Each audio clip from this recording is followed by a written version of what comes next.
Hello, everyone. Welcome back. Gen X Lounge, the bi-weekly podcast where we discuss the pop culture day and look back at the pop culture of yesterday.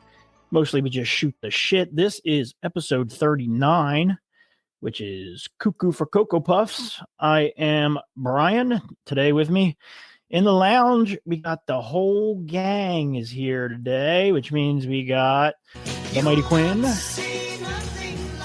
How's it going, people? Hello. Good to see everybody. Good to be seen. Also, Dutch is here. Triumphant return. He was busy on Krypton.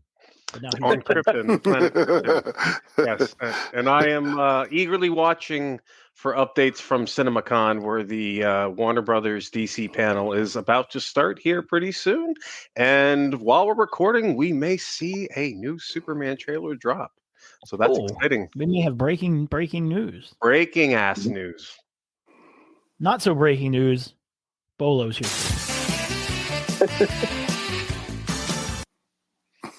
Hey, how's it going, guys? Hey, Bolo. Good to see everybody. Yo. Hey. How you doing? I'm good, man. All is well. It is a pleasure to hang out with my crew. I'm going to pose a question to the panel. I'm going to open it up to anyone that wants to write a comment. And I think I know the answer for all of us, but I saw it on a nostalgia page. So at our currently right now, well, I mean, maybe not tonight, let's say Saturday night, this Saturday night coming up. If you were you had two choices to make. Choice one is you have to drink an entire 40 of any malt liquor, any 40, King Cobra, whatever. Or choice two is have a minor medical procedure. Which would you choose? How minor of a medical procedure are we talking? I need more information. Like a root canal, or nothing with general anesthetic, just a minor, like maybe. Well, you get your. Okay, so root canal. Well, typically after a root canal, they will prescribe you some like oxys afterwards. So I mean that kind of could work better than an entire 40. Without a hangover. How long do I have to drink the 40? Yeah, just an evening. So like 7 to 10, say 3 hours. Okay. Well, that's nothing. The problem with the 40 is the slower you drink it, the worse it becomes. That's true. Because if you start at 7, by 8:30, you're holding a lukewarm, like half drank 40 of lukewarm malt liquor, and it's so disgusting. I think honestly, I'd rather have a root canal than try to drink a 40 at the age of 50. Like, I don't think I could do it. I'd have to take the 40 over to root canal. I'm sorry. I don't know. I had a root canal about 5 years ago, and it didn't hurt at all. So, yeah. But the fact that we need to add qualifiers like how much time, what kind of procedure are we talking about? Well, here's the thing. Unfortunately, I can't drink beer anymore. But if I had the choice, I would risk having a massive gout attack over getting a root canal. You can drink liquor, but you can't drink beer. I cannot have beer. Beer is rich in purines, and purines cause the painful inflammation, which is called gout, and it is awful. Listen, right there with you, man. Gout sucks. I've never had it. So it is terrible. You don't want it. I've never had it either, but I think I'm pretty anti-gout too. I don't think I want it. Yeah. If you haven't had it, you don't know pain until you know gout pain, because it's unrelenting. So imagine you're at the end of your day and you're exhausted and you want to go to bed. That pain is fresh. It's not. It doesn't dull down. It doesn't go away when you want to go to sleep. It's still there. So imagine putting just the weight of a sheet on the infected area. So let's say in my case, my feet. Yeah, big toe. The grazing of a sheet over that big toe is so excruciating. It feels like an anvil is on your foot along with 1,000 needles. So you can't even put it in ice or anything because that'll be too sensitive. Ugh. the weight of water running off your foot. Like so imagine you're in the shower. Let's say the water's cascading. That's excruciating. Jeez. That little bit. Yeah, it's awful. Yeah. I'm learning so keep much. Mind I am too. Yeah, keep in mind if you're laying on the bed and your foot's elevated, the moment you take your foot off the bed to put it on the floor, now the blood rushes to the foot, which now causes agonizing pain. It is awful. And then you try to walk, which is now worse. So what happens if you just chopped your toe off? Because what do you really need? Insurance. What do you really need it in your life for? Tell the doctor to take the whole foot. I got another one. I'm not saying the whole foot. The gout will move to the other foot eventually. Oh no! Yeah, the foot will. Excuse me. The gout will travel. My father had gout. Have gout will travel. My father had gout. Yeah, my father had it in his feet, his hands, his wrist, his elbow, his shoulder. Oh my God!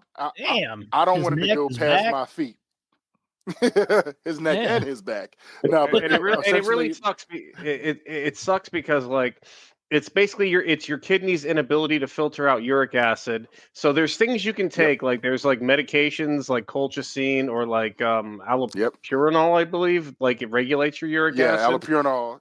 Yes. But like, what the? Fuck? But like it's. It's not even just caused by beer. It's caused by shellfish, red meat. Yes. What else? Like I'm just thinking of like asparagus is like one of the worst. Asparagus. Yeah. I discovered asparagus just recently. Bolo, I never knew that. I never knew we'd bond over our shared trauma of gout. Oh yeah. And welcome to the medical portion of our show, ladies and gentlemen. Yeah. We're always happy. We're happy to dispense not medical advice from non-medical practitioners. Yeah, that's crazy. Absolutely. It's that so bad. With our track record, watch there be a gout outbreak. Yeah. Wait. You beat me to it. I was going for that. Damn it, you took it. Well, that'll be the podcast title. Yeah. All right, tune in next episode where we talk about sciatica. Fortunately, I can't speak of that. I can. Yeah. Quinn, you had that once, right? Yeah, it's not fun. It's not fun. No. You two are sciatica, and then Bolo and I are gout. No, I've never had sciatica either. I've had bursitis too. You ever had I had hip bursitis. No, I've never had that either. It was awful. It sounds the doctor was like, well, what were you doing? And I was like, I fell asleep on the couch and I woke up and my leg didn't work. Like, you weren't there. That's all I know. Yeah.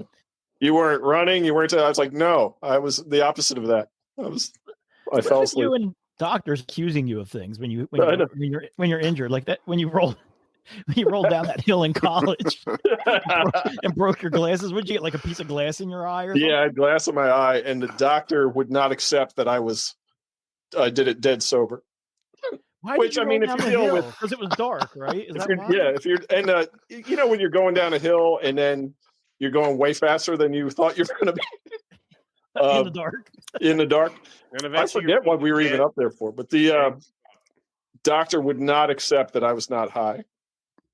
I was like, okay. Doc, we can take a drug test right now. Yeah. All right, we got a ton of news and shit and all kinds of shit. Let's get to it. Jam-packed episode 39 somehow. 11 away from 50. That's crazy. Wow. Yeah, I know, right? All right, let's get the news.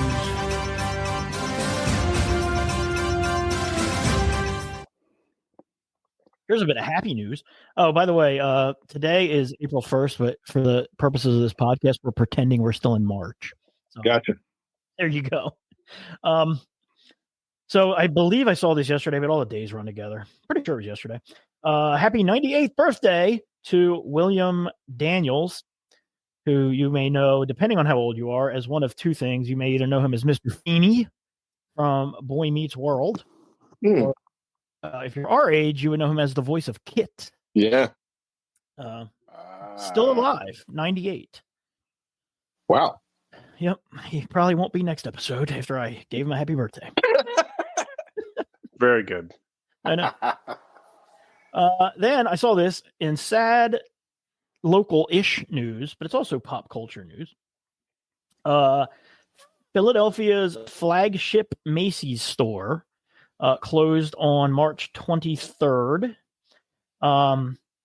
It was originally and will always be me. It was Wanamaker's, and if you grew up in this area, you would always see the Wanamaker's commercials throughout the year. It's a massive. Have any of you ever been in that store? Yes. When it was either a Wanamaker's or a Macy's, it's insane. How big it is. It has the big organ in the lobby and the big giant eagle in the front. So it was one of Philadelphia's first ever department stores, spread out over 16 locations. In 1995, facing bankruptcy, they were purchased by the May Company, and then it was a Hex for a little while, and then it was a Strawbridge's, and then in 2006 it became a Macy's. And now Philadelphia's Market Street has no department stores left on Market Street. And pop culture-wise, Mannequin, the movie Mannequin, which came out in 1987, was filmed there in 1986. How about that? Yeah. So there you go. Wow. Yeah. Saw this from the New York Post. Adults now account for 28% of all global toy sales. In 2024, adults bought more toys than any other age group, and in 12 months ending June of 2024, adults accounted for more than $7 billion in toy purchases in the U.S. alone. Am I the only one thinking that that's way low because adults are the only ones that buy toys? That have the money to buy toys? I was thinking that myself. I was like, that's it? I mean, I guess, elderly people aren't buying toys. Kids aren't buying toys. So what other age group are we competing with as far as that's concerned? I think some kids still play with toys. There's a definite range there where kids will still play with toys. I think once they get into handheld electronics and phones, then it's all done. But anytime I pop in the toy aisle at Walmart, there's usually some kids in there, or Target. There's usually some parents with their kids in there. So yeah, I don't know. I mean, we're the generation with the disposable income, I guess. And the nostalgia that they market to us. So I don't know. You're just buying it for your kid. I mean, my parents were never big, toy people, but they would buy them for me. So they're adults buying toys. Yeah, I think this is more adults are buying them for themselves. Okay. Yeah. I don't know how you track that, but sure. Well, I mean, you got to figure it's the adults that grew up in the 70s and 80s when the proliferation of the Kenner Star Wars stuff came out. Yeah. Kind of leaning on that, maybe. Yeah. Well, is that at the same time with, we had G.I. Joe, we had Transformers, we had all that stuff. And some of us still have it. Indeed. Yeah. I always wondered why they didn't sell a 10-pack of stormtroopers or Cobra soldiers just so you could have henchmen. It's generic. I was going to say, because they knew that kids like me so my Star Wars line was the Power of the Force line from the 90s. With all the buffed up versions of the characters. Yeah. And I had at least 3 or 4 stormtroopers just because they knew that you were going to go out and buy 4 of the same one. Yeah. My mom would never do that. She'd always be like, "You already have that one." You're like, "No, I don't.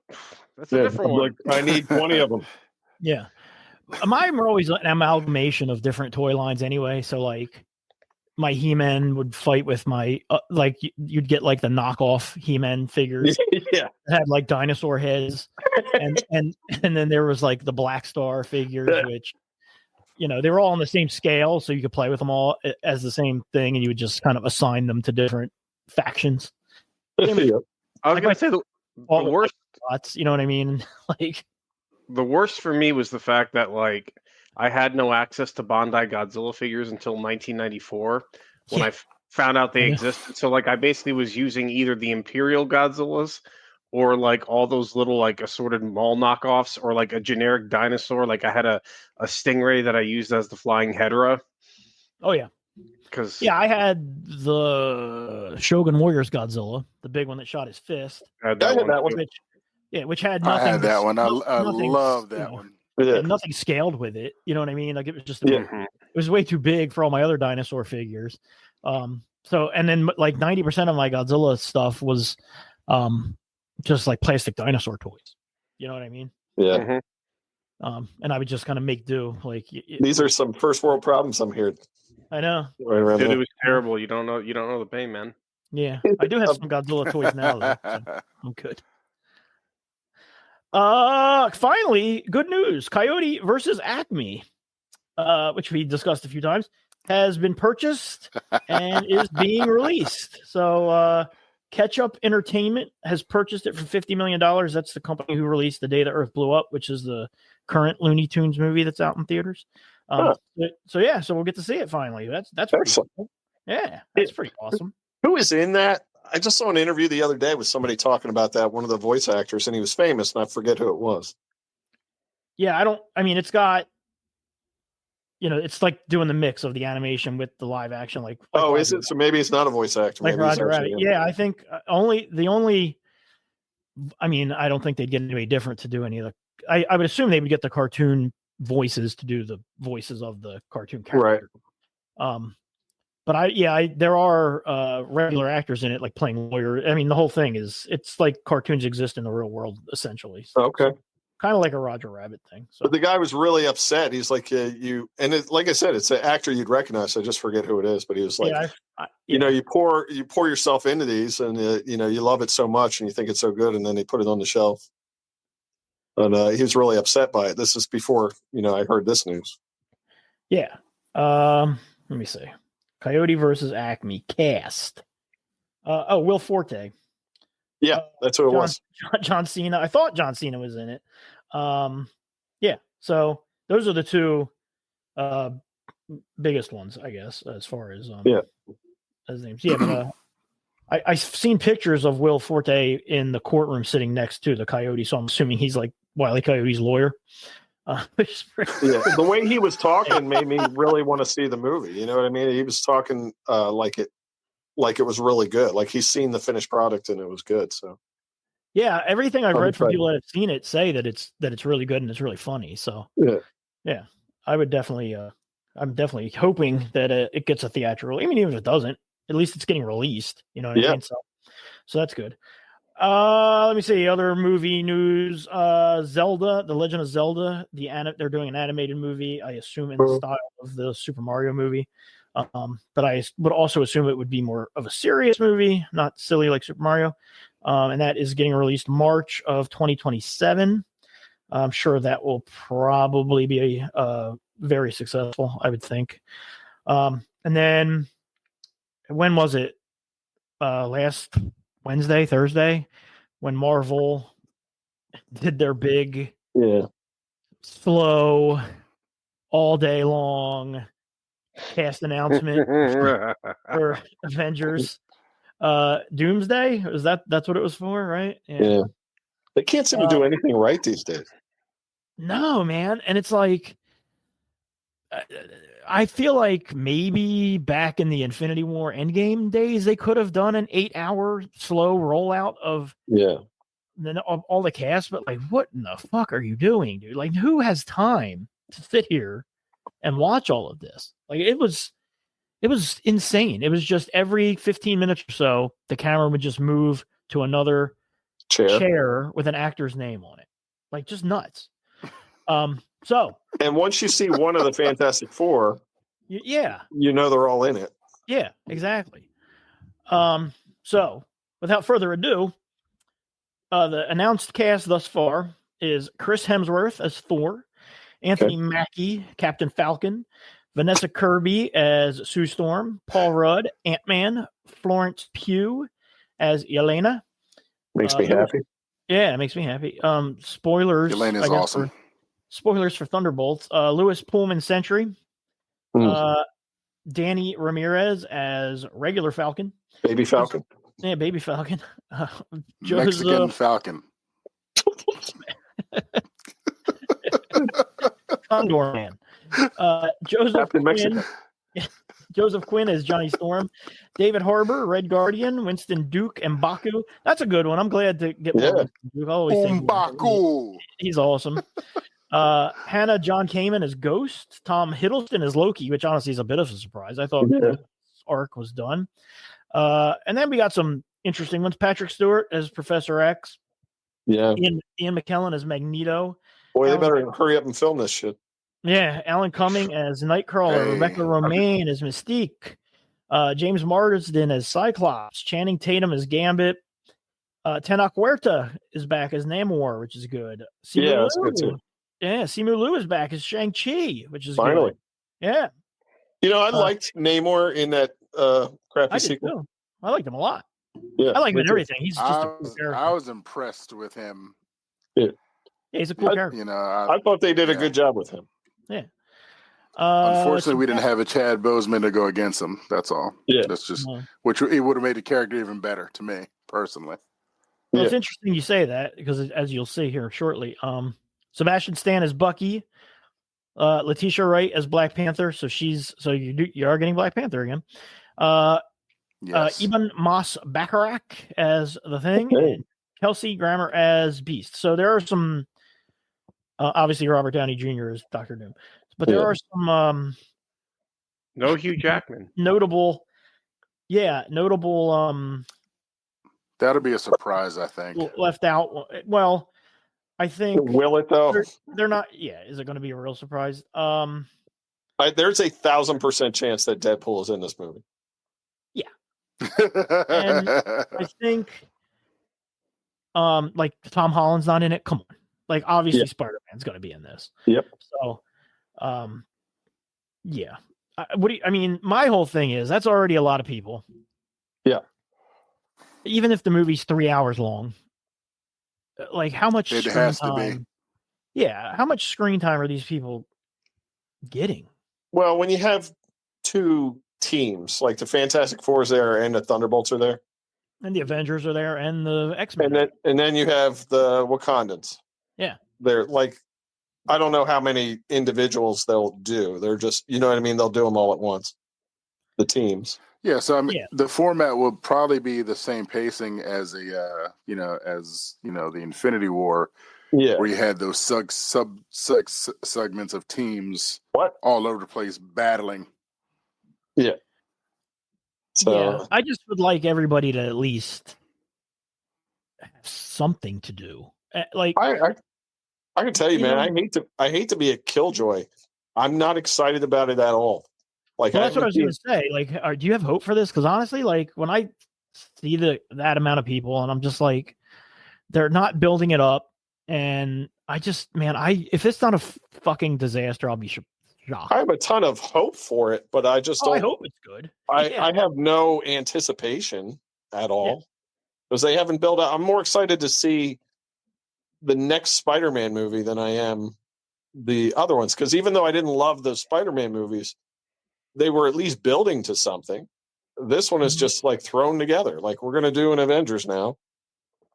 Yeah, because our plans got screwed up. So we're just gonna jump to this, which probably would have been 5 movies down the road. Yeah, they're like our supervillain is actually a supervillain. Yeah. So we have to switch. So okay, Spider-Man you brought up. So we got a title announcement for that movie, and there's all kinds of hand wringing because of the title. Because of the title of it. What is it? Brand New Day. Yeah. Which was the title of a very controversial storyline in the comics, which is where Peter Parker makes a deal with the devil. Yeah, it's awful. It's literally awful. Yeah, to bring back Aunt May from the dead. But the cost of it is that he's no longer married to Mary Jane. Right. They're not married and they have no memory of ever being married. Yeah. They're obviously not going to follow that because one, in the previous movie, they kind of did.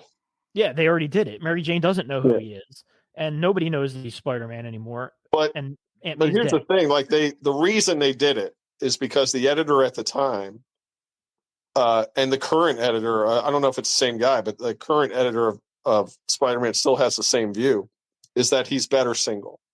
than he is with Mary Jane. So it was a deliberate ploy to make him single again. Yeah. And it was awful. So it's like but they're doing it again now. Yeah. It's like a moonlighting situation where everybody loved moonlighting until they finally got together. And then the ratings took a nosedive. The show tanked. Yeah, but they were married in the comics for so long and had such good, like, iconic stories while they were married that it was just part of the thing. Like, going back to him being single there's a sense of loss there that I don't know. It's just not good. Yeah, so, I mean, I remember, and I never was the biggest Spider-Man comic fan, but I mean, even I knew that he'd been married to Mary Jane for forever in the comics. Yeah. Like, you can't keep him, like in the movies too. Like, you can't keep him in high school forever. It's more interesting when he's not in high school, I think. Oh, 100. We've talked about that before. Yeah, it's 100 times. As much as I liked that new show, with him being in high school, I don't know. But even this, like, back when I was in middle school, when I was reading those comics, he was in college and he had rent to pay, and he had, like, funny, scenes where he couldn't swing back onto his rooftop because there were girls sunbathing up on top of his apartment building, so he couldn't get into his skylight, and he just had to sit there in his costume all day. Yeah. You know what I mean? And, like, he had like adult awful. Problems. Yeah. All right. One last newsworthy thing, and it wouldn't be a Gen X Lounge podcast if we didn't have a RIP. Yeah, for real. So, oh dear God. Jeez. RIP to Big George Foreman, born January 10th, 1949. He died on March 21st of this year. He was a boxer from the years 1967 to 1997. It's a long time. Yeah. Oh, dude. He was a two-time world heavyweight champion. He was an Olympic gold medalist, and he also has a very famous grill named after him. Yeah. And for people who only know him from the grill, and I have one. A lot of people have. I mean, I, as a middle schooler and high school kid, and throughout some of my 20s, was a huge boxing fan. So, and I knew George Foreman, as probably all of us would have known him, as a boxer. I knew him as old man, fat George Foreman. Yeah. Not unstoppable killing machine, young man George Foreman that he was. Right. So he turned pro in 1969. He had, this is insane as well, he had 13 fights in 1969. Jesus. Yeah, he won all of them. That's a lot. He was very active. Yeah, he won all of them. 11 of them by knockout. So he was 13-0 with 11 knockouts after his first year. Oh, by the way, his final stats, he had 81 fights. He was 76-5 in those 81 fights. It's pretty good. 68 of his 76 wins were by knockout. He hit like a truck. Yeah. Yes, he did. He beat the piss out of Joe Frazier. Yeah. Oh God. Some of those punches were lifting him off the canvas. Yeah. And when he was old man George Foreman in the ring, how old was he when he came back? Well, yeah. Well, hang on, we'll get to it because it's not as old as you would think. Yeah. In 1970, he won all 12 of his fights, 11 by knockout. So one a month. Yeah. 2 of his wins were against ranked opponents, top 10 ranked opponents. In 1971, he slowed down a bit, only had 7 fights, but he won all of those, all of them by knockout as well. So he was 32-0 with 29 knockouts. Jesus. In his first 3 years as a boxer. In 1972, like you said, he fought Joe Frazier for the championship, and he was actually a 3-1 underdog. Well, Frazier had just beaten Ali. Yes, exactly. The fight, dubbed the Sunshine Showdown, took place in Kingston, Jamaica on January 22nd, 1973. Remember they used to give fights fun names. We used to have fun boxers. Yeah, I know. Boxing used to be fun. And he whipped Joe Frazier's ass. Knocked him down 6 times in the 2 rounds. Before the referee finally stopped the fight after the 6th knockdown. Also gives us that famous soundbite. Down goes Frazier. Yeah. From Howard Cosell. And then he defended his belt twice before he faced Muhammad Ali. One of those defenses, he TKO'd Ken Norton, who previously had broken Ali's jaw when he fought and defeated Muhammad Ali. So this, of course, leads to probably the most famous fight in history. You think the Thriller, Thriller in Manila? No, the Rumble in the Jungle. Rumble in the Jungle. That's right. Yeah. The Manila one was Frazier, right? It was Ali Frazier. Or am I wrong? Okay. No, I think so. But yeah, I feel like this is probably one of the most famous. It might be the most famous fight of all time. October 30th, 1974 in Zaire, he fought Muhammad Ali. And Ali was a huge underdog. Most people did not think he had any chance of winning. Of course, he famously used the rope-a-dope technique, which tired George Foreman out. He'd never gone past. George Foreman had never had a fight go past the 4th round since 1971. So he had. That's insane. Yeah, it is. Yeah. So he's a killer. Yeah. So by the 8th round, he was just gassed, and Ali caught him, and it was the first time he'd ever even been knocked down in his career. So that is crazy. Yeah. I actually I saw George Foreman speak one time. Oh yeah, and at like one of those inspirational like sales seminars that they do, and he talked about that fight, and I just remember him saying he used the rope-a-dope, and I was the dope. That is spectacular. But you can tell by the way he said it that he had said that 1,000 times. 1 million times, yeah. Yeah. But he was really charming. Did you ever see When We Were Kings, that documentary on that fight? I think so. It's a long time ago. It's free on HBO Max. It's definitely worth watching. It's really good. I mean, it's an Ali. It's more of an Ali story than a Foreman story. But man, like Ali was so fucking like smart and eloquent. Yeah. You know what I mean? Like it's just like I've seen lots of interviews with him with other people who knew him after with his Parkinson's and everything, and they were like, he's still he was still all there. He was still very smart. He just couldn't get it out. You know what I mean? So yeah. I heard Will Smith say when he was on, Ali came to visit him on the set of the Ali movie. Yeah. And Will Smith was in character and kind of shadow boxed up to him, and it was like, I'm bigger than you, champ. I'm better than you, champ. And he said, Ali said, yeah, but you're still dumb. And that's old Ali with the in the chair. Yeah. Wow. So after his knockout, his career really took a nosedive. In 1975, he fought an exhibition called Foreman versus 5, where he fought 5 contenders in one night, and the crowd basically turned on him and just were booing him by the end. Why? I don't know. They were just tired of. I guess they just thought it was nonsense. In 1977, after a fight in Puerto Rico, he became ill in his dressing room, suffering from heat exhaustion, heat stroke, and he states he had a near-death experience, and this is where he says God saved his life. And he did not formally retire from boxing, but he basically stopped boxing and became a minister, preaching on the street corners to start, before becoming an actual minister in the Church of the Lord Jesus Christ in Houston.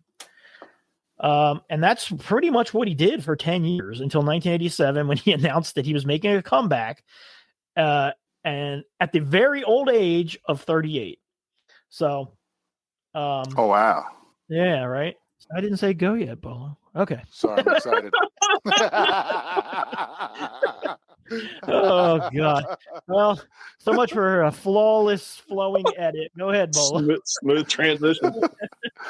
My bad. Just got excited. He disappeared for basically 10 years. It came back Yeah. Like I said, at the ripe old age of 38. Wow. Right. Yeah. The return happened, and then he became champ, beating Michael Moore at 45, being the oldest heavyweight champion jump ahead of me, in boxing Bolo. history. Sorry. He his original reason for coming back, he said, was to raise money to fund a youth center that he created, and also to show, quote, that age 40 is not a death sentence. He won 5 fights in 1987. He won 9 more fights in 1988. In 1989, however, he probably won the biggest fight, and that was the fight to become rich beyond his wildest dreams. When he sold his name and face to a company and it was for various different items that he sold his name and his likeness to. And it just turned out that one of them in 1994, which became known as the Lean, Mean, Fat Reducing Grilling Machine, that eventually was just the George Foreman grill.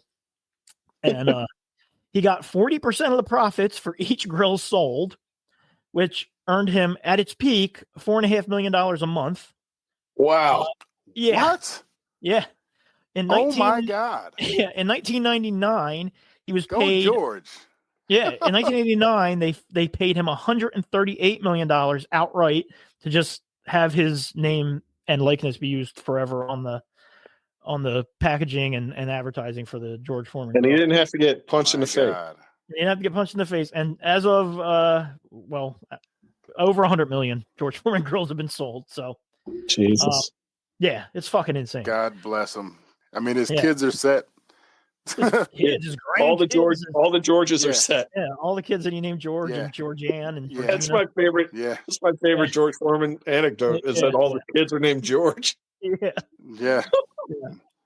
And then that's great. He still boxed. He didn't hit it big with the Foreman grill till 94. So in 90, in a fight that I definitely remember, and it was very hyped, and he fought the Great White Hope, Jerry Cooney. Oh my God! He beat the piss out of him. Like, he just beat the brakes off that man. Yeah, and they coined that fight the Geezers at Caesars.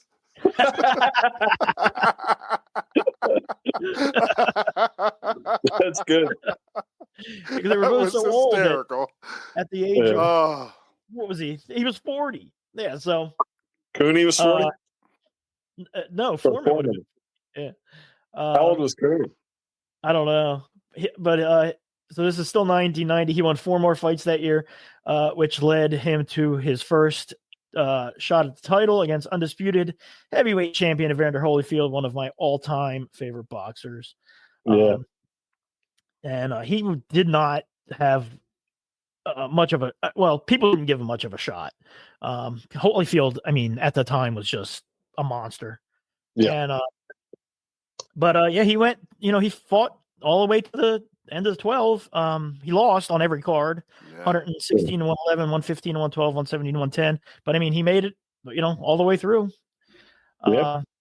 And then on November 5th, 1994, he was given a title shot that was really more his name recognition and selling tickets than anything else, because he wasn't really ranked. He had lost his last fight to Tommy Morrison, if you remember him.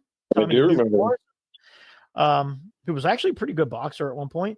Yes, he was. So, Rocky V until he hurt his career. Rocky V, yeah. No, I'll tell you what hurt his career. Ray Mercer hurt his Ray career. Ray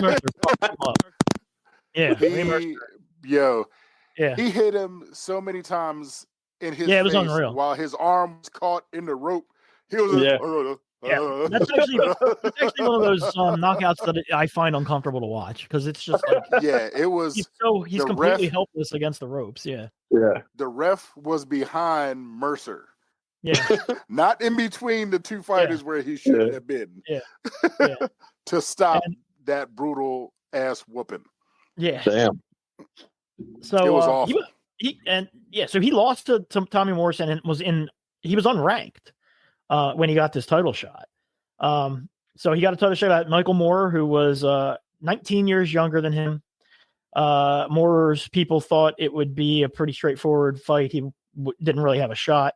And honestly, like he was beating the crap out of Foreman for 9 rounds, but in the 10th round, Foreman caught him with just one punch, and that was it. So he actually 2-pieced him. Yeah, but I mean it was just a short, little, quick, you know. Yeah, I mean it didn't even look like the type of. Nah, it didn't look like it would knock somebody out, but his hands are heavy. Strong. Yeah, and he was just so strong. And Michael Moore's corner, his coach screamed at his face, "Do not stand in front of that man. Circle and move." He did not move. He did not circle, resulting in him looking straight up in the ceiling, telling us that was 60 watts of wattage. And he didn't. Because he was. Yeah, he didn't even get up. I mean, he was up. He was down well beyond the 10 count. He was legitimately knocked out. His head. Michael Moore was cockeyed after that knockout. When you look with the cameras over his face, he's cockeyed. So at age 45, I'm serious. Like you said, age 45, he became the oldest fighter to ever win a world championship, which happened 20 years after he lost his championship for the first time. So he broke the record for a fighter with the longest interval between championships. And the age gap of 19 years between champion and challenger was the largest in any heavyweight championship fight. So that's cool. He never lost the championship in the ring. So they were stripped away because he basically wouldn't fight the top rated challengers. So they different divisions just to ultimately strip them away. He fought Shannon Briggs in 1997 for an elimination bout for the right to fight Lennox Lewis. But he lost on points, although most people did think he won. Honestly, good that he lost because Lennox Lewis would have killed him. Lennox Lewis had that reach. Dude, Lennox Lewis was so good. So, and here's what I like about here's something I really like, and by all accounts, George Foreman was a really good dude. Absolutely. And the Guardian had an article on him, and they had a quote from him, and I think this is such a good quote because he was a super religious dude. He was a preacher. But he said, "Good is good, whether or not one believes in Jesus. To be good is to be saved. It's in everybody." Yeah.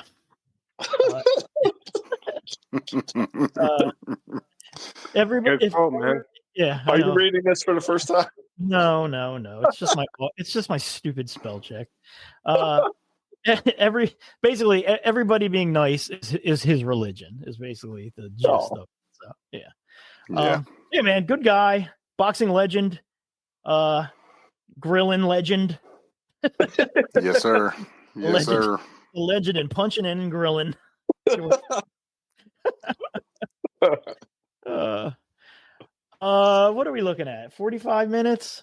We got time? You think we got time for a Dogman? I got a Dogman. I always have time for Dogman. Dogman is where it's at. Come together with my plan. All right, Dogman. Here's the Dogman.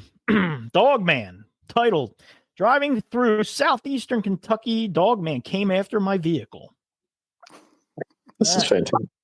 Yeah. Driving through, we need a Dogman like gap. We need a Dogman like thing. We need a sound effect or an intro. I mean, I literally, all you got to do is tell me when you have some Dogman, and I'll just, do you know what? We can be in mid conversation, just kick in like a coyote howl or something, and we'll all stop. Yeah. I tried to do the opening of the Faith No More song "Caffeine" with all the dogs. Oh yeah, howling, but it's too short, so it didn't work. But like the beginning of what's the song? So What You Want? It's like, yeah. Well, not a dog. How about a fox?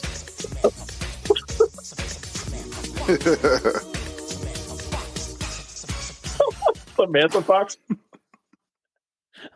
A man's a fox. Fox man. You're reaching, but Driving through southeastern Kentucky around Clarksville, Tennessee. Friend was driving on an extremely remote back road around midnight when something came straight out of the darkness and made a beeline at the car. Literally, like it lunged straight for the front right passenger tire, and it wanted to get hit by the car.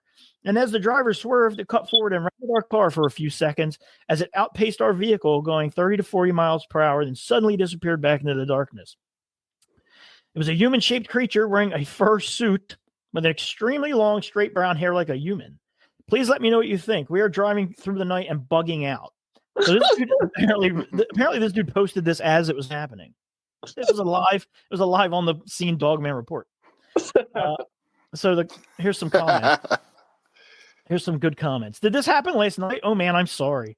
Both that it freaked you out and that you're going to have this for a while. I hear stories from investigators that years after the sightings, people still have a fear reaction. That's one of the reasons I often doubt it's a flesh and blood creature. You don't often hear of people having panic attacks years after seeing a bear or a tiger in the woods. I mean, I've never seen a bear or a tiger in the woods, but I think if I did, I laid in bed and was like, man, that fucking tiger.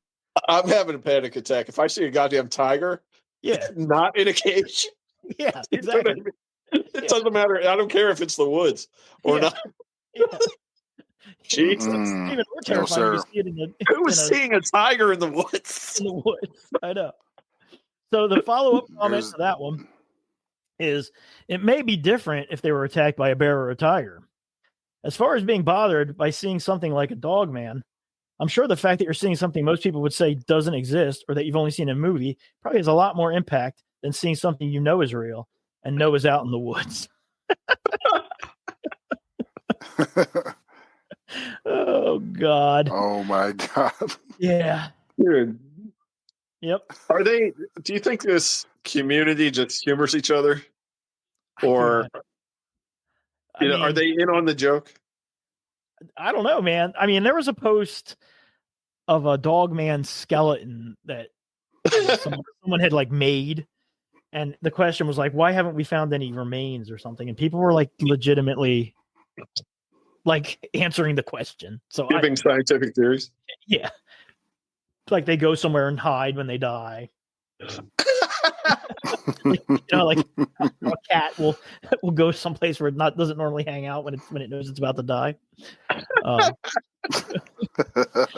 One day we'll find the Dogman graveyard. Yeah, that's how they do it. Happen. Salmon, they all return to where they were spawned to die. It's just a huge pile of dead dogmen somewhere. Dead Dogman. Oh God. Man. Let's do some trailers. Yeah. Dutch. We have that Superman trailer yet? I'm keeping an eye out for it. I don't see it. Oh, man, come on. All right, there's quite a few trailers. Some of which I had to go back and refresh my memory on because I didn't know I couldn't remember what the fuck they were. Like this one, Materialists, which stars Pedro Pascal and Chris Evans. And the beginning of that trailer makes it look like it's going to be like a horror movie or a psychological thriller. And then by the end, it just looks like it might just be a regular old rom-com. Like an old school, 90s rom-com. Yeah. So, but I like Pedro Pascal and I like Chris Evans. So, it's like Pedro Pascal is like a billionaire and I guess Chris Evans is just like a dude and they're both vying for, the attention of the female lead whose name escapes me. Then we got Toxic Avenger, which there's been quite a bit of hand-wringing about because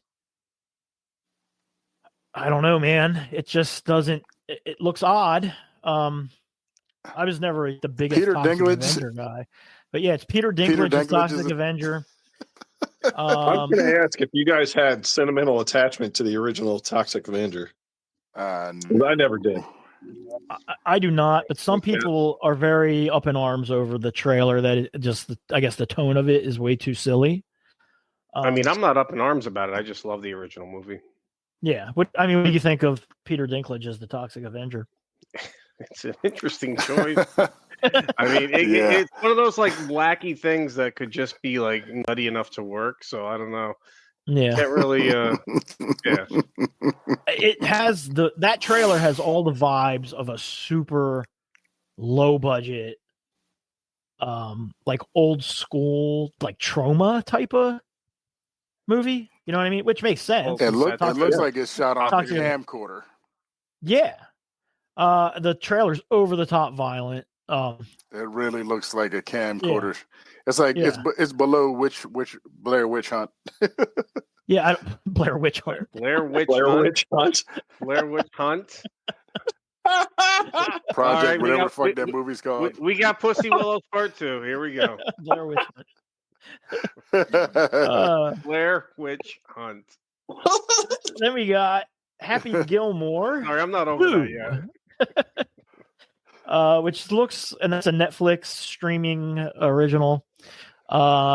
It looks not great. It looks like a Netflix streaming original. Yeah, I don't think we need a sequel to it.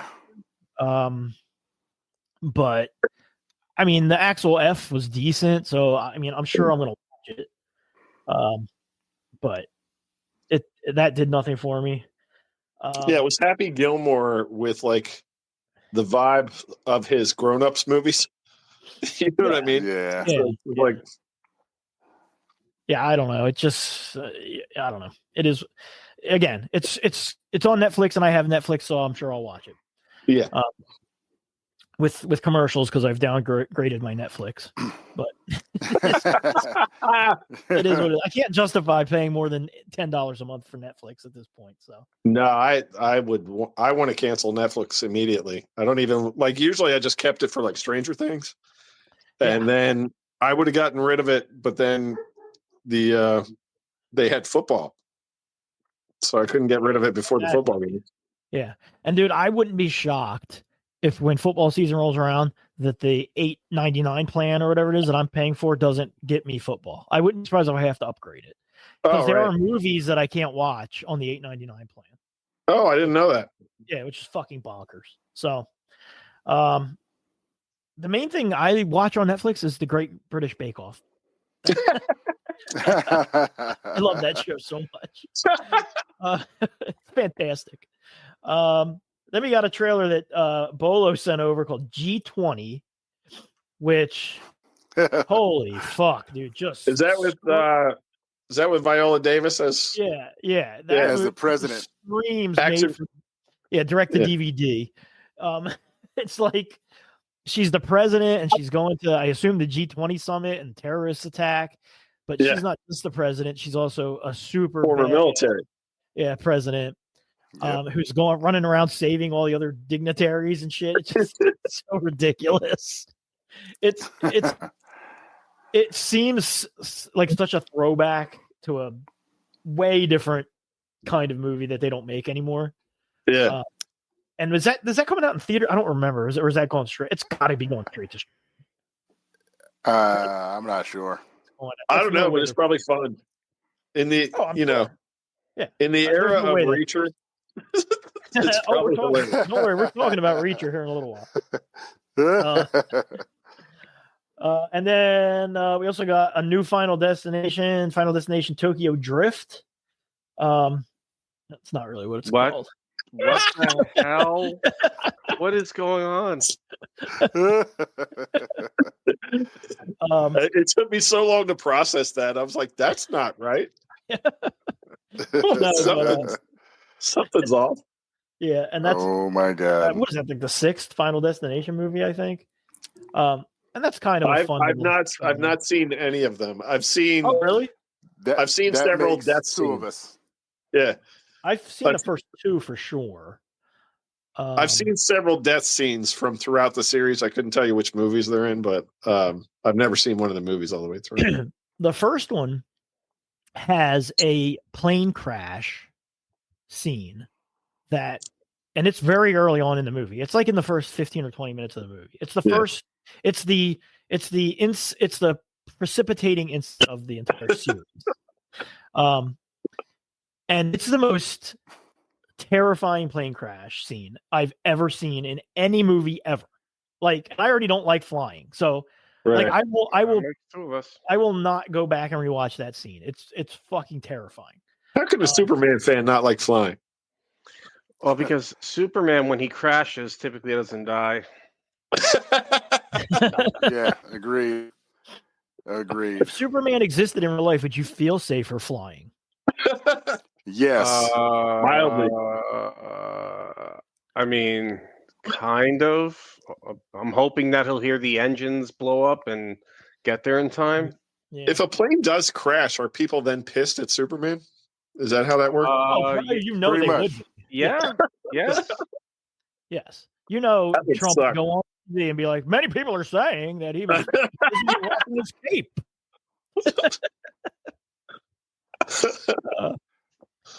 If I had those powers. What the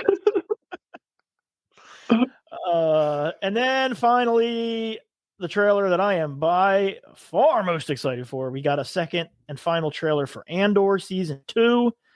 Cannot fucking wait. I know I am the only one in the show that is super fucking excited about it. It looks good. Oh my God, dude. I'll watch it. It looks good. We just didn't enjoy the first season as much as you did. I rewatched the entire show this weekend, starting Friday night, and I finished it Sunday afternoon. It is so fucking good. I can't believe how good a Star Wars show is. It took me too long to watch it the first time to even think about watching it again. It's so incredibly topical that it's fucking unreal. Like, when he gets arrested for doing nothing, and they just disappear him. You know what I mean? It's just like, wow, interesting. You know what I mean? They sent him to El Salvador. Where have I seen this in the news lately? It's just unbelievable, man. I fucking love it. And Eben Moss Bacharach's in it, and I had totally forgotten. He's mixed in with the in the second storyline. He's in that group of rebels that do the heist. Yeah. So, I think if you look at it as it tells, it's like 4 chapters of a story, and so there's 12 episodes. So every 3.5 episodes, it's like they're flowing into each other, but it's telling a different story every 3 or so episodes. It flows better that way. It actually probably is better to binge, I think. But I've liked all the Star Wars shows. Really, I've liked them all to varying degrees, but I've not liked. I like this show more than I like a lot of other shows that aren't. You know what I mean? Like, as far as like a streaming show goes, I would be hard pressed to find 5 that I would like better than this of any streaming show that I've watched. You know, not going back to like The Sopranos or anything, but let's just say in the era of streaming, this is easily a top 5. This is easily a top 5 streaming show for me, I think. Yeah. I wonder why that is, because like I said, I just don't get it the way you're getting it. I just think because I just love the World War II history, and it feels like it feels very like real world, and not like, well, we need a space wizard to come help us. Right. You know?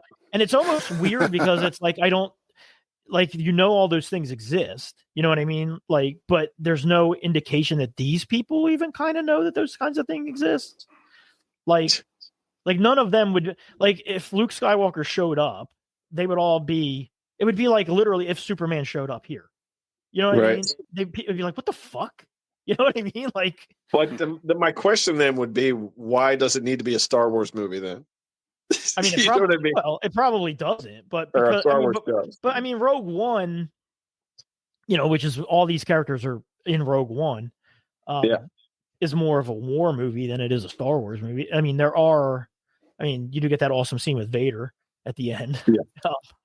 And the blind guy is kind of a Jedi, but he uses a stick. He doesn't have a lightsaber, but he uses the Force. I'm the one. The Force is one with me. I will go directly into Rogue One as soon as I finish the last episode of season 2. I think. Like I'll probably watch it immediately. Is that what it's supposed to lead into? Yeah. And then I'll be really sad because I've grown to love all those characters who die at the end of Rogue One. That's another disconnect. Is I didn't give a shit about him, like his character. I just did not care. Yeah, I'm a little surprised and somewhat disappointed. Yeah, me too. Yeah, well, it happens. More disappointed than surprised. All right, before we get out of trailers, have we gotten that Superman trailer yet? No, there's no Superman trailer. There will be they did announce today there's going to be like a 5-minute extended preview before the Minecraft movie, but nothing online yet. But the panel, I believe, still has another hour and change to go. So I think I told you guys in the group chat, I'm done with trailers for Superman. Yes. I'm done with trailers for Fantastic Four. I'm going in blind on both of those.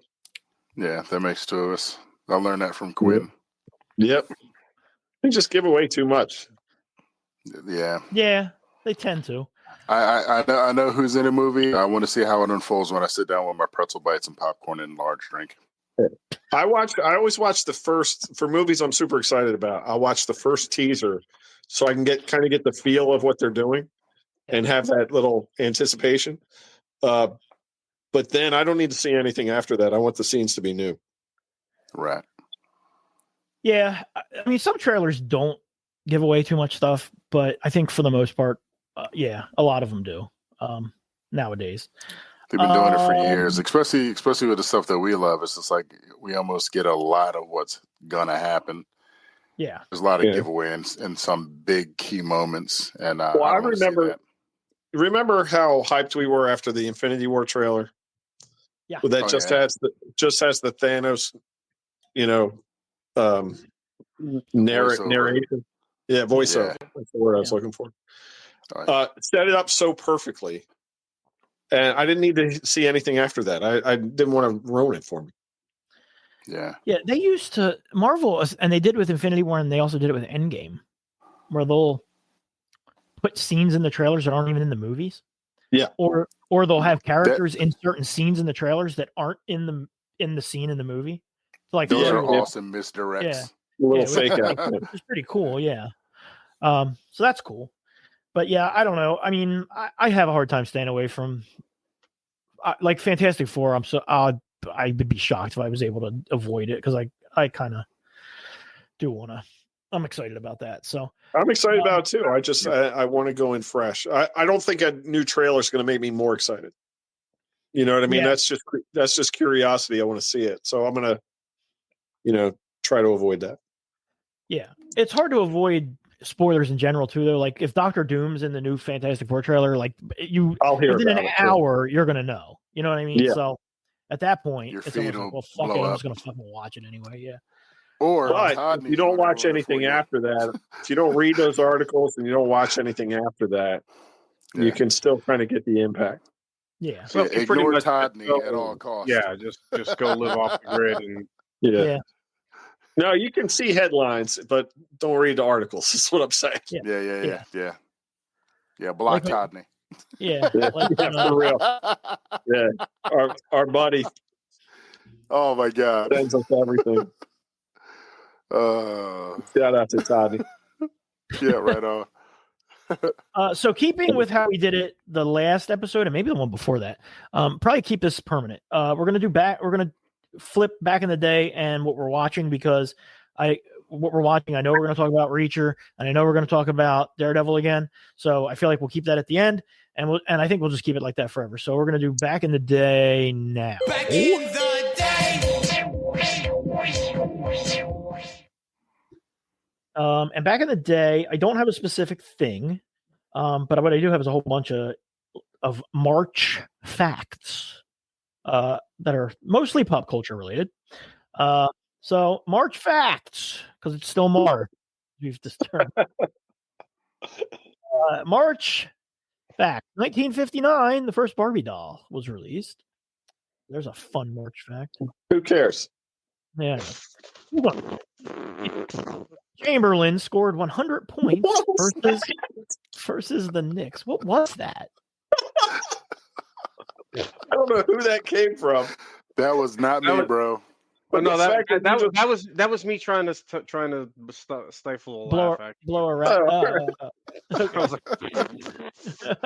The way Brian just talked right through it, I was like, "What is he doing over there?" Anyway. 1962, Wilt Chamberlain scored 100 points versus the Knicks. Dutch, are you a Knicks fan? Are you a Sixers fan, right? Yeah, what the hell's wrong with you? I don't know. That was the first Giants and Yankees fan. Why wouldn't you? Are you not a Knicks and Rangers fan? I'm a split New York and Philly fan. Okay. I'm a Yankees and Giants fan, and I'm a Flyers and Sixers fan. I thought it's a rare beast. Man, the Sixers and Flyers are so bad. They are so bad. Incredibly bad.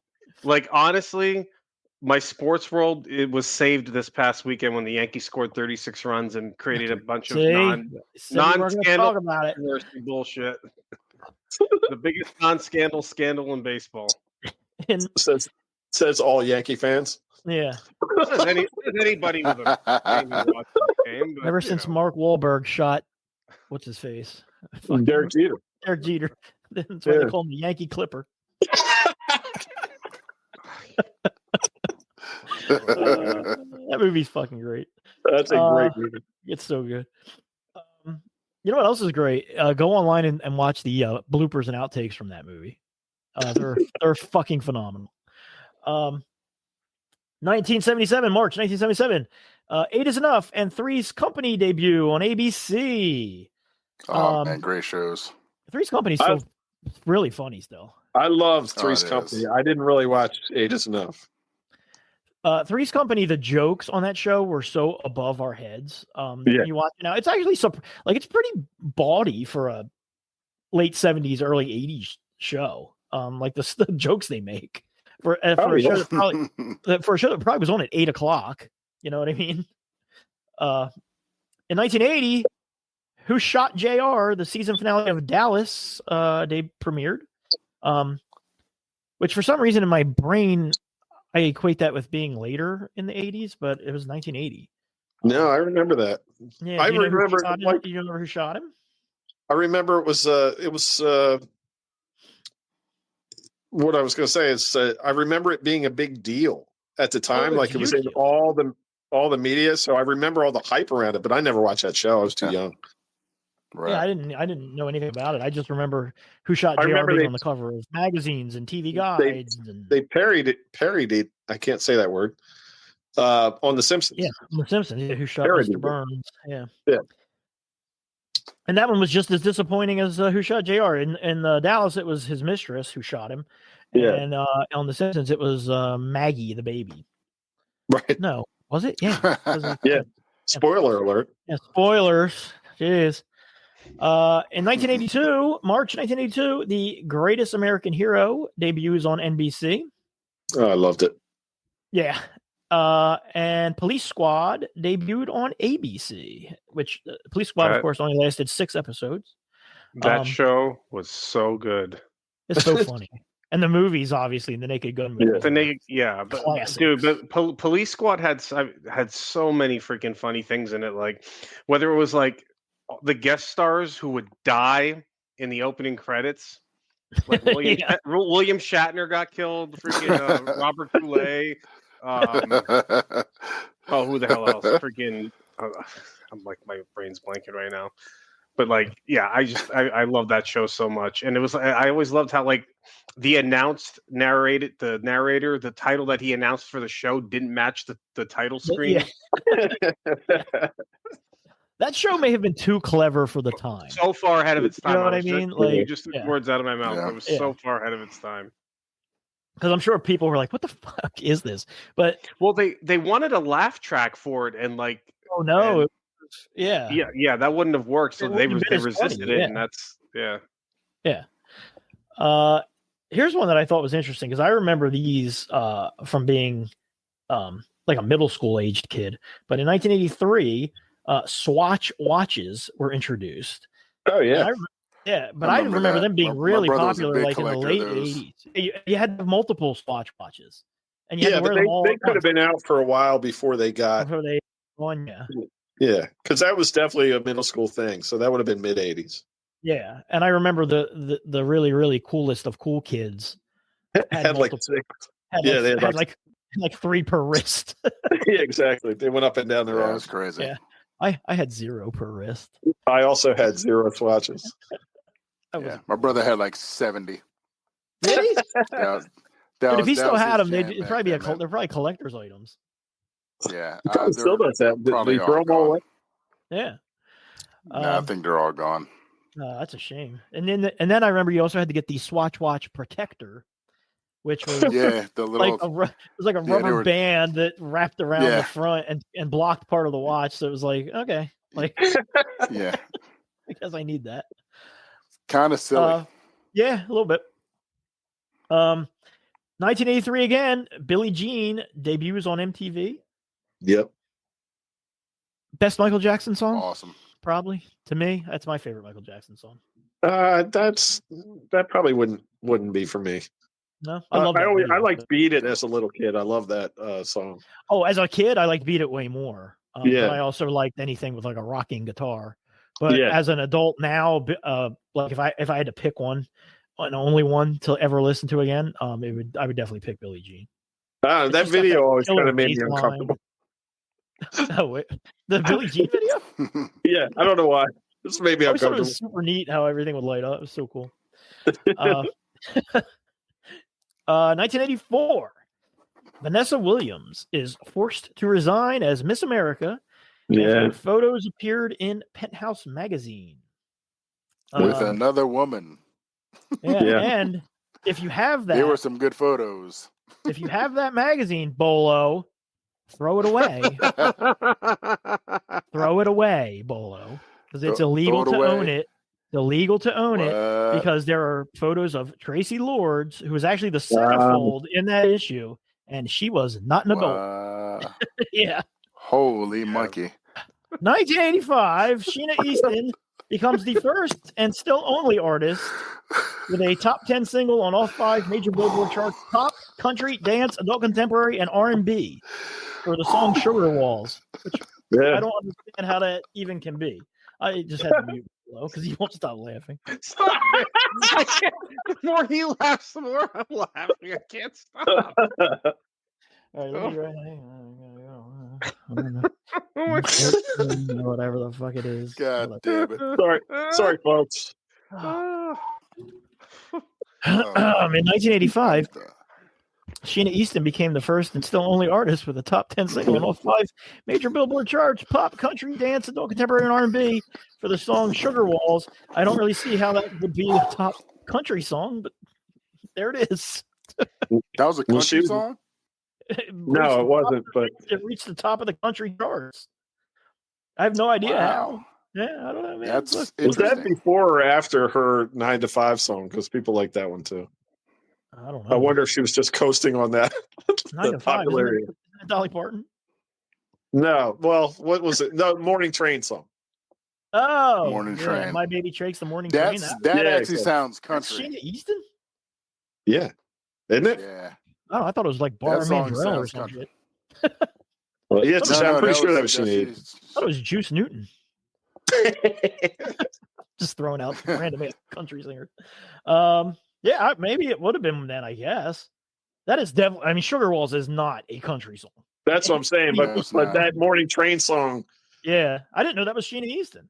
Yeah, I'm pretty sure it was. I don't know if it's the same. Like it could have come out after. I don't know. But I was just wondering, how could that Sugar Walls possibly be a country song?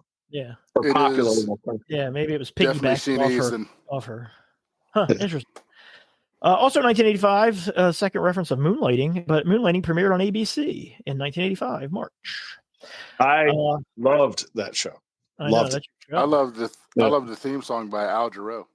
Yeah. Give us a couple bars of Bolo.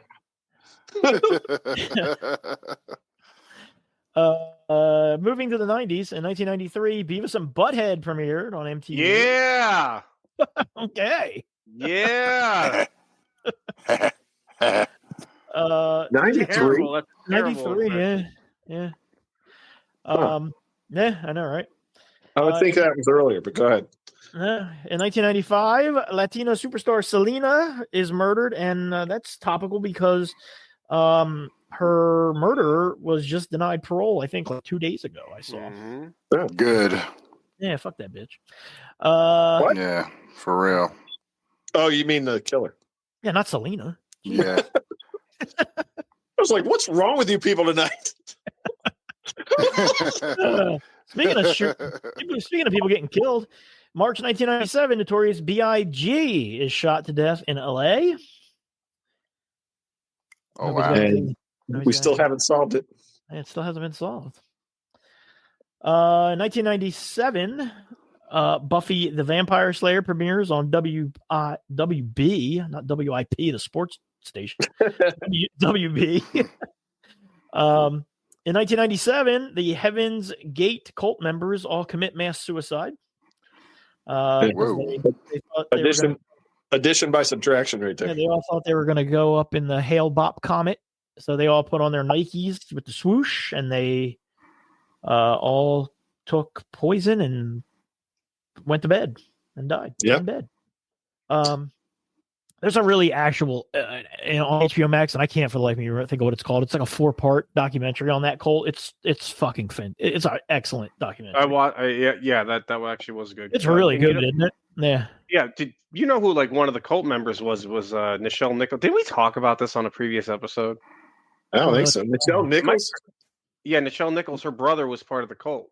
Oh, okay. I thought you were going to say she was. I was like, no, what? She was not. Obviously, did he end up dying, or did he leave the cult prior to that? No. There's a good amount of people left. He was, I believe, he was one of the ones who passed away. Huh. I bet you there's a big attrition rate right after the "we're going to drink poison" meeting. You know what I mean? The thing is that cult. If you watch the documentary, it wasn't like it sprung up overnight. I mean, it had been a many years and many members in the cult. It was around for a while. I want to say probably 10 years or so prior to them killing themselves. Up until recently, and it's still possible, you could go and look at their website, and a former member was like was keeping it up, and it's like super, super, super early 90s, mid 90s, website style, which is you know how those look, right? So yeah. March 1998, Titanic wins 12 Oscars. March 12. That's crazy. March 2001. One movie, but DiCaprio did not. DiCaprio did not win. Yeah, he was. I think he was the only nomination to not win. Yeah. Kate Winslet did win, but he did not win. Right. But he did win for The Revenant. So. Which was a great movie, by the way. That is a great movie. It is a great movie. It's a hard watch, though. It is hard to watch. March 2001, the last ever WCW Nitro on TV, which is those were good times. That's not by that time. By that time, it was. It was. We were like happy to see it go. It was like watching a slow train wreck. But I think wasn't like David Arquette the last champion or something like that. No, oh my God. Booker T ended up leaving when the company shut down. Was the champion when all was said. Okay. I just know we had stopped. We used to meet like weekly to watch that shit. Oh yeah, we were obsessed. And it was like a party. It was fun. But even by then we were out. Yeah, that was the episode where Vince McMahon appeared to open the show on WCW, and Shane McMahon appeared in person at the show. And they were bought obviously by WWE. And then, looking back in retrospect, like what WWE did with the WCW wrestlers is just crazy because they just wasted them. They wasted the whole invasion. Yeah, they could have done something so cool, and because Vince is such an egomaniac and refused to let any WCW wrestler look good against any of his wrestlers, just completely ruined something that could have been just fucking amazing. I just watched Jericho was on a podcast talking about how he thought Triple H was cool and everything, and then learned very quickly that he was an absolute dick. Yeah, you know what I mean? Like, wow. he called. He gave him his phone number. It's like, you can call me anytime if you need help, if you need anything. And he got lost on the way to one of the shows, and he called him, and Triple H was like, "Why don't you buy a fucking map?" And like, oh shit! And he was like, "Oh, I thought we were friends up until then." Wow. Yeah. 2002, the Osbournes debuted on MTV. It was a big deal at the time. That was a big deal. Gotcha. It's just it was the start of all the ridiculousness. Yeah, it's just that killed any mystique that Ozzy had remaining. Yeah, it just turned him into a fucking clown. Yeah. I hated it. I hated it at the time, honestly. And last, but most certainly not least, in March of 2020, the lockdowns started for COVID. Yeah, wow. Yeah. 5 years ago. Yeah, it's like Endgame. It's like 5 years later. Yeah, and here we are. Everything's so much better now, too. Oh, God. Like, literally, everything's better. It's definitely not the end of the world. No, it's great. It's perfect. All right. So, having said that, let's move on to what we've been watching. And now, our feature presentation. All right. So, before we move on to what we've been watching, I will say, if you don't want spoilers, thanks for listening. This is your opportunity to bow out. Please give us that may include me. May include me. I'm not caught up. Oh, you're not caught up. I am not caught up on Daredevil either, even though I intended to be. So I will happily. Okay. Well, we don't have to So, are you? No. Are you not caught up as of last week, or is it further back? Okay. Go ahead. No, you go ahead. I didn't see last week's or last night's. Well, it's not last. It would have been tonight's anyway. Tonight's. So I guess tonight. I didn't see that. I didn't see last week. I watched episode 1. That was it. Oh God. Okay. That's okay. I gotta flip out my laundry anyway, so just talk about it. And then with Reacher, I think I finished episode 7. And made it partway through the next episode. He's fighting Paulie. That's where I am. Okay, so you're at the last episode. Okay. Is that the last episode? Yeah. Okay. I've seen the first part of the last episode. All right, well, I take back everything I said. We're not going to get into spoilers for Reacher. And I mean, it's possible Daredevil will be a little spoilery, but it won't be completely up to date. It'll be cover up to episode 5. No, I lie. It'll cover up to episode 4 because they did 5 and 6 last week. So yeah, they did 2 last week. Why'd they do 2? They did 5 and 6. You'll know why they did 2 when you watch 5. Okay. Because 5, without spoiling anything, is a bottle episode, and it could have been placed almost anywhere in the show, and it would have affected nothing. And I'm glad they did. Thank you for sapping any interest I have in watching. No.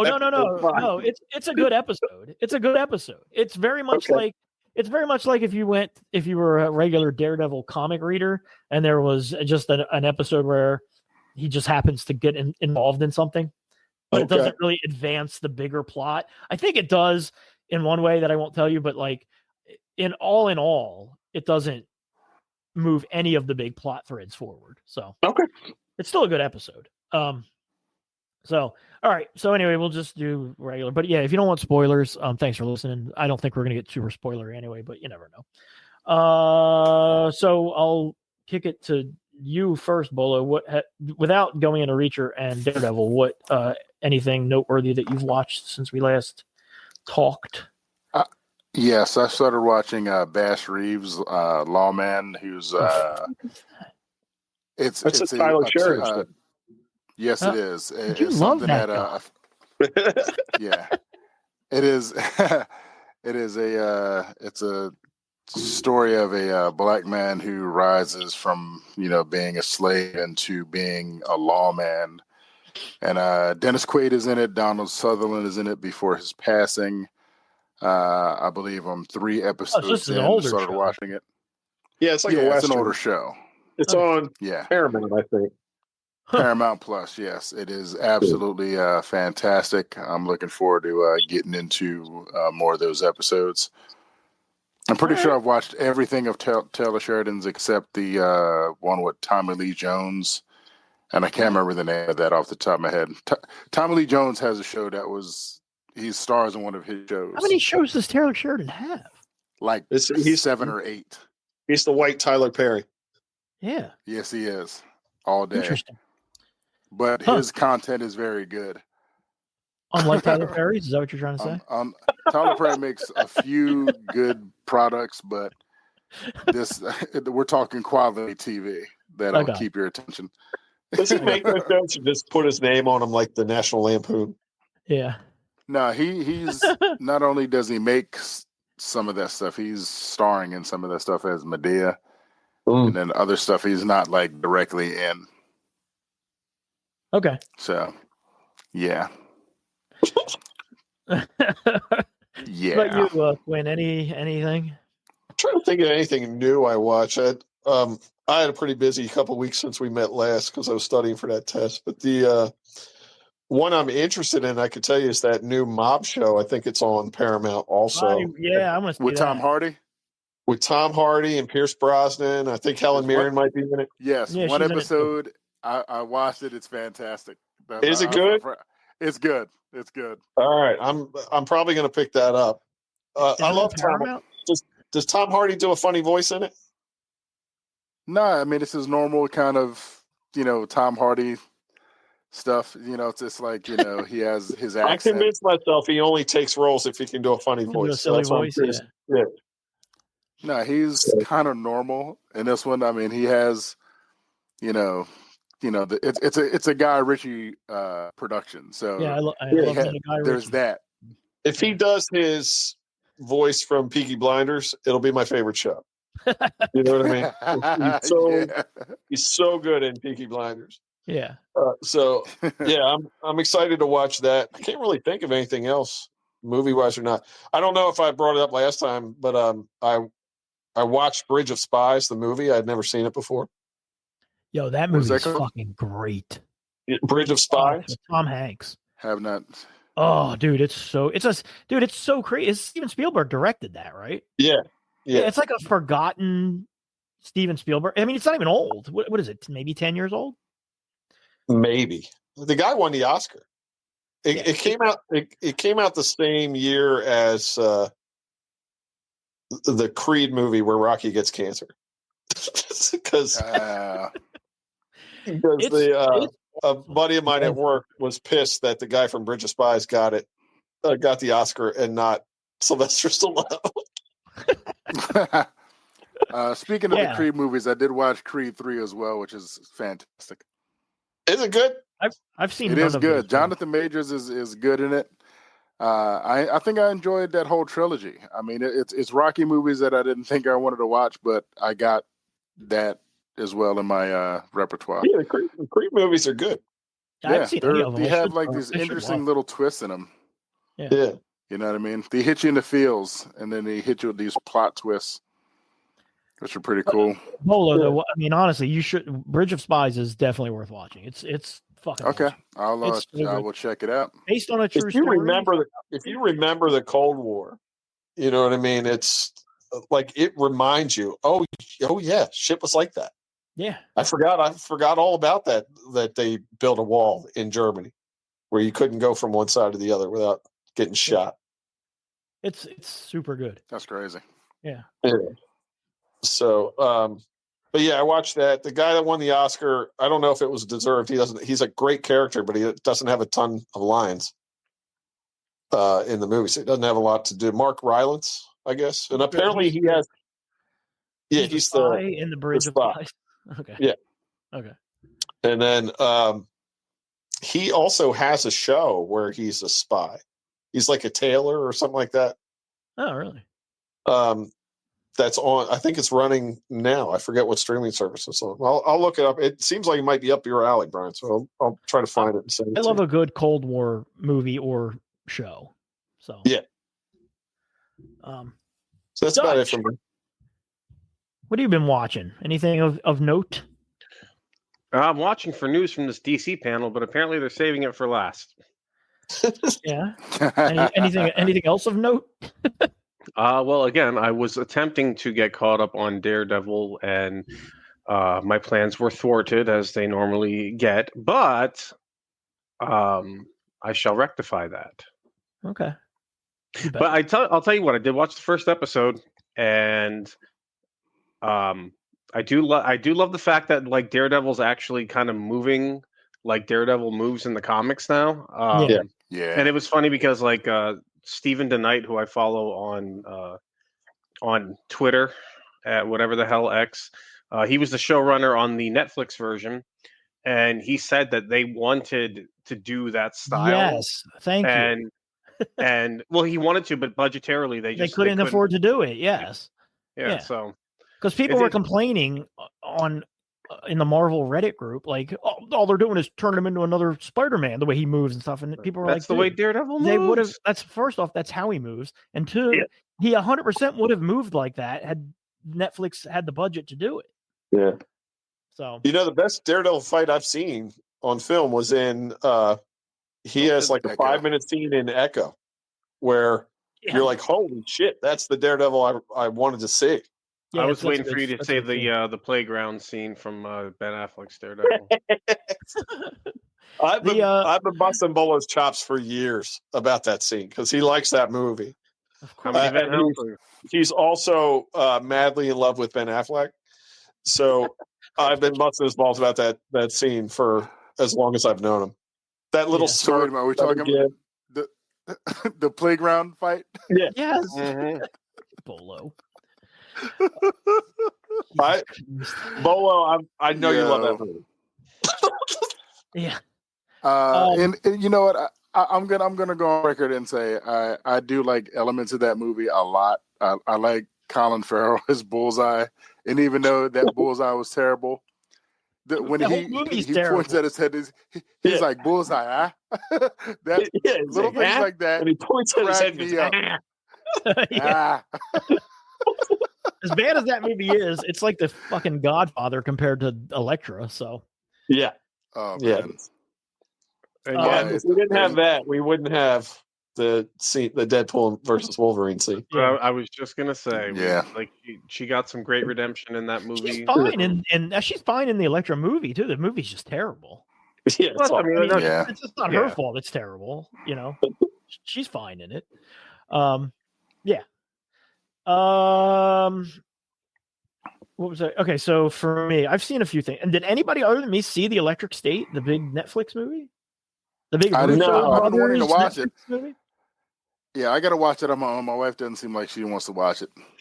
Yeah, I can't get anybody to watch that either. But it's like I brought it up, and it looks weird, but I will watch it eventually. It's the Russo brothers. Yeah. Russo brothers. Yeah, it's Chris Pratt. Yeah, I support that. being Chris Pratty. It's Anthony Mackie as a little robot that I didn't realize was Anthony Mackie until like 3 days later when I read that that's who did the voice of Chris Pratt's sidekick robot. Millie Bobby Brown, who, look, God love her. She's not a good actress.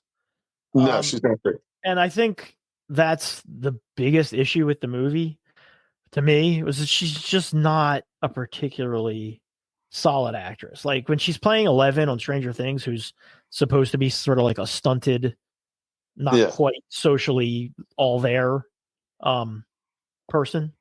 Yeah, I think she's fine with that, but she's just not a convincingly good actress. I mean, like even in the Godzilla movies that she's in, she's not good in those. It's almost like she's bad with adults, like when she's with the other kid. Yeah. And I feel, I want her to do good. She seems like a nice person. So she's married to John Bon Jovi's kid, Is she really? Yeah. Wow.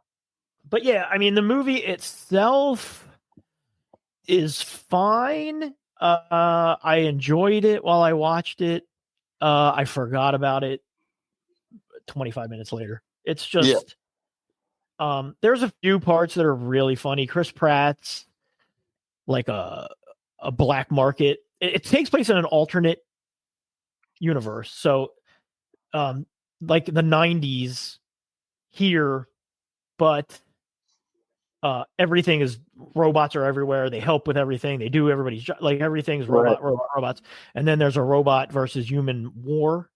And so basically like all of our pop culture from like the mid 90s on exists, but then everything else is like this other future, you know? So it's pretty funny. Like, so Chris Pratt's like a black market nostalgia dealer who sells 80s and 90s nostalgia to people. So he has like a giant warehouse and it's filled with like He-Man lunch boxes and shit like that. You know what I mean? So that's pretty funny. But like, it's just, yeah, it is. If I was going to rate it, I'd give it a 5.5 out of 10 Van Helsings. Yeah. Okay. So I thought you liked it. I mean, I did. It was fine. I mean, would I ever watch it again? No. But I didn't hate that I watched it. You know what I mean? Like Brandy didn't like it at all. Like by midway through, I could tell she was done with it. We also, me and Brandy watched the documentary. I think it's just called The Twister. It's about the huge tornado that hit Missouri in 2011 that I had forgotten about. And it was a really good documentary, and it's 100% nightmare fuel. It's fucking terrifying. And it's all firsthand accounts of people who survived this hurricane that basically destroyed an entire town. Is it by the same people that made that goddamn volcano documentary? Because I still think about that. I don't know, but it's really real. Wow. I mean, there are some. It's very like, dude, fuck, this sucks. You know what I mean? Like, so I'd be curious to see if it's the same people because there was such a great build up to like all the interviews with the people. Yeah. Before they lead up and show you the event. You know what I mean? They just did a great job of just building shit up. Where the time the event happens, you are legit scared for your life. Yeah, it was. I mean, this is a Netflix documentary. Yeah, it's on Netflix. Yeah, it's just one. Yeah. It's just one part. It's like an hour and a half.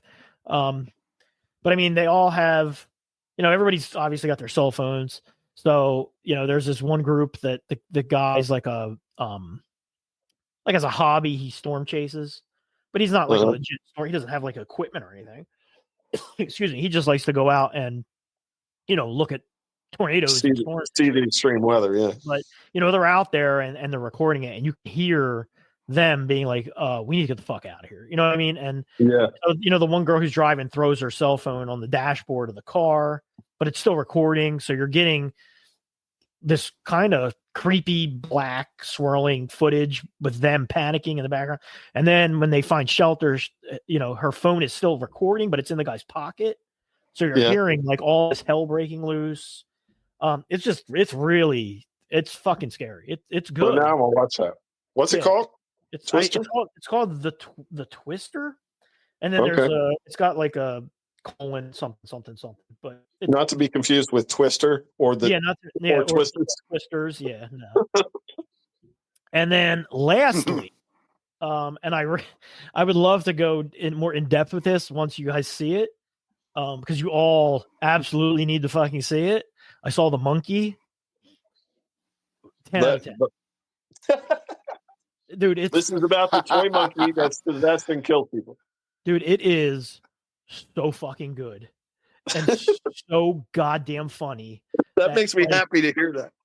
Dude, it is That's great. It is fucking hysterically funny, dude. So it's just what you wanted. It is exactly what you want. It is. The kills are so stupidly gory and over the top. But the humor in it's just so good. It's almost got that sort of Army of Darkness kind of humor, but maybe not quite as slapsticky. Who was the director that had done something else? Yeah, he did Long Legs. It's Anthony Perkins' kid. From Psycho. So the main character is the dude from The Gentleman, the TV show. I haven't seen the TV show. Yeah. Watch it. Do yourself a favor. Watch that. Yeah, we should definitely watch that. But yeah, he's the main character, and he plays he plays a set of twins, because it's about some twins, and they get this. Their dad is an airline pilot. He brings home shit from all over the place as he travels, and he brings home this toy monkey that they realize whenever they wind it up, after it stops playing the drums, someone dies fucking horrifically. And then it follows him. And I would say like the first third is them as kids, realizing what's happening. Their mom is awesome. She's played by Tatiana Mainsley from She-Hulk. Yeah. Miss Laney? Yeah. However you say it. She's great. But dude, it's so fucking good. Like, please watch it so we can talk about it, because it's just unbelievably good. It's on the Plex. Just fucking watch it. I will watch it. I don't want to spoil it. There's so much stuff I want to talk about it. It's just so fucking funny, dude. So yeah, watch that. And then I out of respect for you, Dutch, we will not get into Daredevil other than to say, you can get into it. No, it's fine. I'll just say it continues to be really good. It's good. We'll just leave it at that, and hopefully in 2 weeks you'll be fully caught up, so we can. I think in 2 weeks it'll almost be done. I think they're dropping 2 episodes tonight, so no, I think there's only 10. Oh wow! So I'm gonna watch one tonight, but I'll be caught up by next time. Yeah, and then you have to finish Reacher. Bolo, did you finish Reacher? I finished Reacher. I know it's one. Quinn hasn't finished it. Okay, stopping right there. Yeah. Quinn, I am amazed that you're at the part where he's fighting Paulie and you turned it off. You know why I turned it off? Because this podcast was starting. That's why I turned it off. Well, all right. We'll get back. Right. I will finish it as soon as we're done here. Yeah, you got to finish it, and then we'll discuss it next time. So, all right. So that's a fairly spoiler-free now playing then. And I think, unless you guys have anything else, that we are wrapping it up. I got nothing. I have nothing. Dutch, send out a Superman trailer to Brian, not me and Quinn. Okay. Yeah. Yeah, don't put it in the group chat, because I don't want to see it, but my will is not that strong if it's that easy. Yeah, listen, my friend, this will be a test. It'll be a test of your will. Yeah, don't do it. That's messed up. All right, gents. On that note, I guess we're good to go. Thanks everyone for listening. If you could tell your friends to listen, that'd be cool. If you could make sure you give us 5 stars, that would be cool as well. Otherwise, we will see you in 2 weeks for a jam-packed super deluxe April episode. I'm sure. Nice. I don't know. It could be bullshit.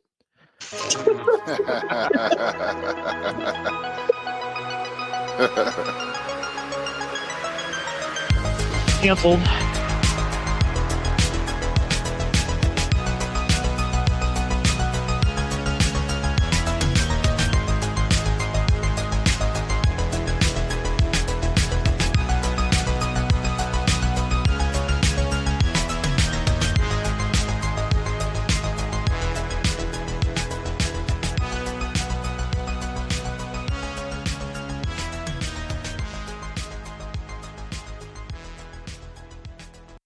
My George Foreman grills, America's favorite grilling machines, are #1 on everyone's list. Moms want them, dads want them, grandmas want them, even college kids. It's great for the whole family. Start the new year out right. Knock out the fat for healthy meals that will be appreciated every day. Fish, chicken, steaks, even veggies, they all come out tasty. My George Foreman lean, mean, fat-reducing grilling machine. Find them in all your favorite stores from coast to coast. It's a real knockout package.